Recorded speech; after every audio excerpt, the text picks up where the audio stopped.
Soy Alejo Barbera y este va a ser el primer video de química de mi canal. El tema de hoy va a ser los compuestos inorgánicos.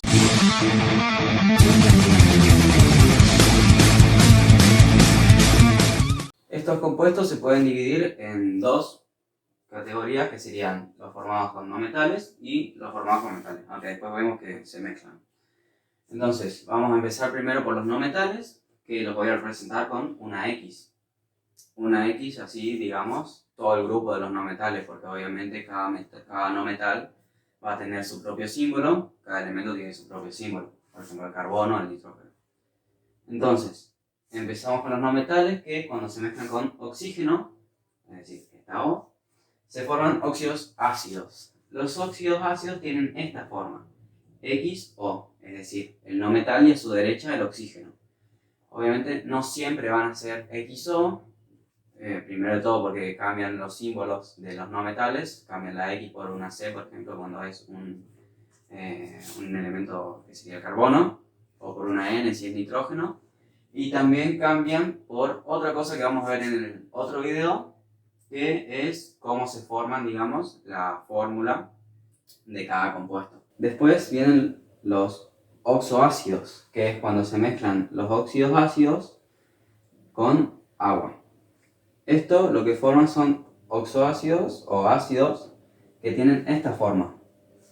La forma que tienen sería el hidrógeno a la izquierda, el oxígeno a la derecha y en el medio entre ellos dos está el no metal que sea.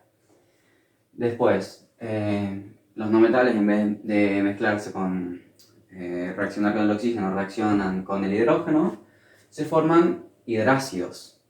¿Qué son los hidrácidos? Son gases que tienen esta forma, el hidrógeno a la izquierda y el no metal que sea a la derecha. Después, si estos hidrácidos se mezclan con agua, un H2O, se forma acuosa, que son hidruros no metálicos, es decir, hidruros de no metales. Entonces, ¿cuál es la diferencia entre el hidrácido y la acuosa?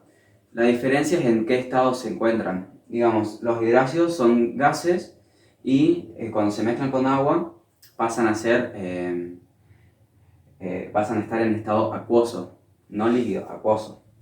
Entonces, lo único que cambia es eso. La fórmula se queda exactamente igual. La fórmula siempre va a ser con el hidrógeno a la izquierda y a la derecha el no metal que sea, el símbolo del no metal. Lo único que cambia es esto, el estado. Después, estos dos los vamos a ver después. Y empezamos con los metales. Los metales vamos a representarlos con una M para ver cómo se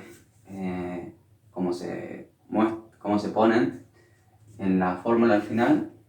Y cuando los metales se mezclan o reaccionan con el oxígeno, se forman óxidos básicos. Los óxidos básicos tienen esta forma, el metal a la izquierda y el oxígeno a la derecha. Repito de vuelta, la M es solamente para representar el grupo de los metales, porque cada metal va a tener su distinto símbolo. Después, cuando este óxido básico, que es un metal reaccionando con oxígeno, después de este óxido básico se reacciona con agua, se forman hidróxidos. Los hidróxidos serían, la forma de colocarlos, digamos, sería el metal a la izquierda y a la derecha, entre paréntesis, el oxidrilo. El oxidrilo sería básicamente esto, entre paréntesis.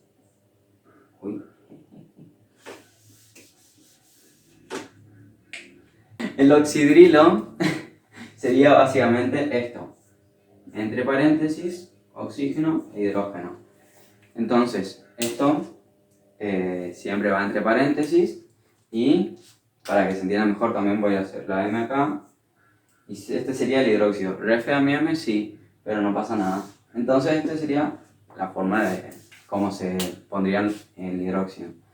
Obviamente después depende de cada metal cómo va a ser, porque se agregan algunos números.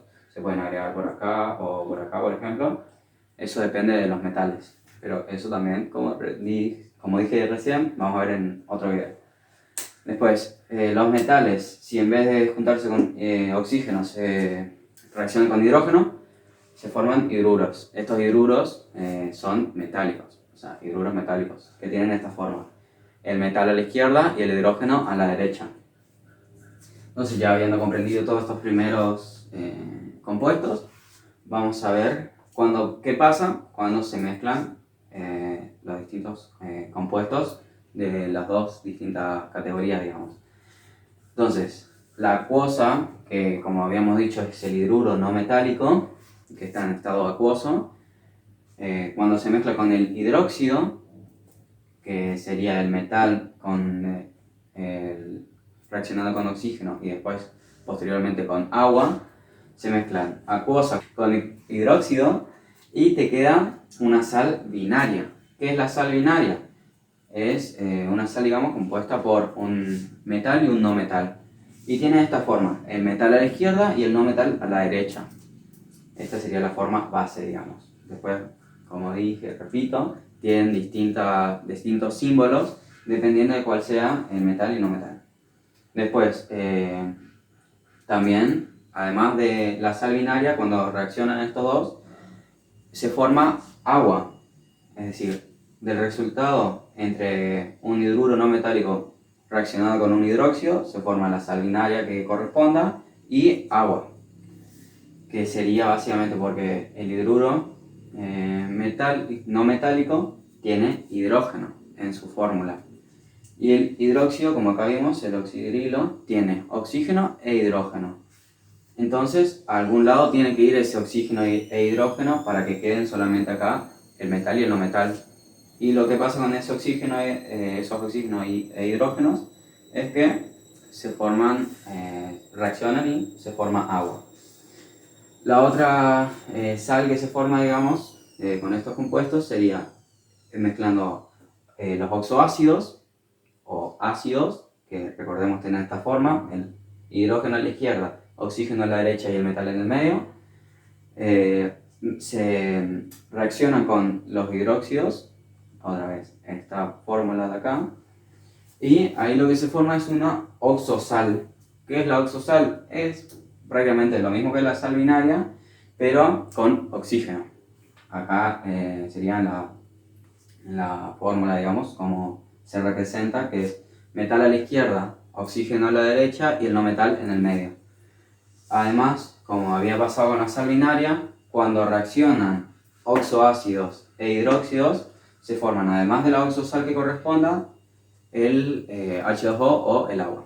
Bueno, en un próximo video lo que vamos a ver es cómo se realizan estas distintas reacciones. Y el primer ejemplo que vamos a tomar va a ser el óxido básico, que es así, básico, fácil, como para entender perfectamente. Vamos a ver cómo reaccionan los metales con el oxígeno, los distintos metales, y vamos a ver también cómo se llaman cada una de estas reacciones, digamos. Porque hay distintas formas de llamar a cada compuesto, ya sea el mismo compuesto, pero tienen distintos nombres dependiendo de cómo se quiera nombrar, digamos. Eso se llama nomenclatura y es básicamente cómo se nombra toda esta tablita, cómo se pueden nombrar los distintos compuestos. Si el video les gustó, pueden dar like, comentar y suscribirse. Bueno, nos vemos la próxima. Hasta la próxima.